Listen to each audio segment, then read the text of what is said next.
എല്ലാവർക്കും focus star P S സിയിലേക്ക് സ്വാഗതം. 17/8/2023 ഒരു റാങ്ക് ലിസ്റ്റ് നിലവിൽ വന്നിട്ടുണ്ട്.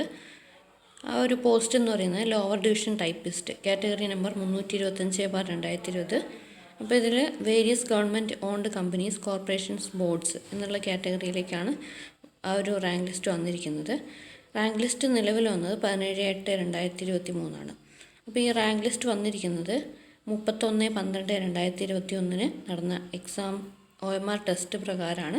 അപ്പോൾ ഈ ഒരു റാങ്ക് ലിസ്റ്റിൽ മെയിൻ ലിസ്റ്റിൽ വന്നിരിക്കുന്ന 653 പേരാണ് ഉൾപ്പെട്ടിട്ടുള്ളത്. മറ്റുള്ള കാര്യങ്ങൾ, ആ ഒരു നോട്ടിഫിക്കേഷൻ വിളിച്ചപ്പോൾ എത്ര വേക്കൻസി ഉണ്ടായിരുന്നു, ഷോർട്ട് ലിസ്റ്റിൽ ഉൾപ്പെടാൻ വേണ്ടിയിട്ട് എത്ര മാർക്കാണ് വേണ്ടിയിരുന്നത് തുടങ്ങിയ കാര്യങ്ങൾ നമുക്ക് നോക്കാം.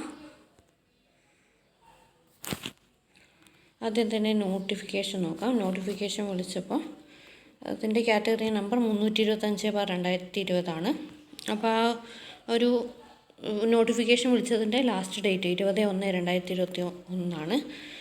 അപ്പോൾ ഇതിൽ വന്നിരിക്കുന്നത് 7 വേക്കൻസീസാണ്. ഇതിലേക്ക് വന്നിട്ടുള്ള qualification SSLC or it's equivalent, type writing Malayalam lower, KGT or it's equivalent, type writing English lower, KGT and computer word processing or it's equivalent. Okay, അപ്പോൾ ഇത്രയാണ് വരുന്നത്. ഇനി നമുക്ക് ഷോർട്ട് ലിസ്റ്റ് നോക്കാം.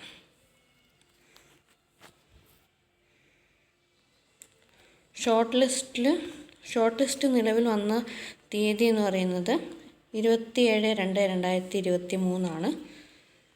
അപ്പോൾ ഈ ഷോർട്ട് ലിസ്റ്റിൽ വരാൻ വേണ്ടിയിട്ടുള്ള മാർക്ക് എന്ന് പറയുന്നത് 59.67 മാർക്കാണ്. അപ്പോൾ ഇതിൽ മെയിൻ ലിസ്റ്റിൽ വന്നിരിക്കുന്ന 669 പേര്, സപ്ലിമെൻ്ററി ലിസ്റ്റിൽ 697 പേരാണ്, ഡിഫറെൻ്റ് ഏബിൾഡ് ലിസ്റ്റ് 53 പേര്. ടോട്ടൽ കാൻഡിഡേറ്റ്സ് എന്ന് പറയുന്നത് 1419. ഇത്രയും പേരാണ് ഷോർട്ട് ലിസ്റ്റിൽ ഉണ്ടായിരുന്നത്. അപ്പോൾ അത് മെയിൻ ലിസ്റ്റിലേക്ക്, അതായത് റാങ്ക് ലിസ്റ്റ് വന്നപ്പോൾ മെയിൻ ലിസ്റ്റിൽ 653 പേരാണ് വന്നിട്ടുള്ളത്. ഓക്കെ, എല്ലാവർക്കും ഉപകാരപ്രദമായെന്ന് വിചാരിക്കുന്നു. Thanks for watching. Have A nice day.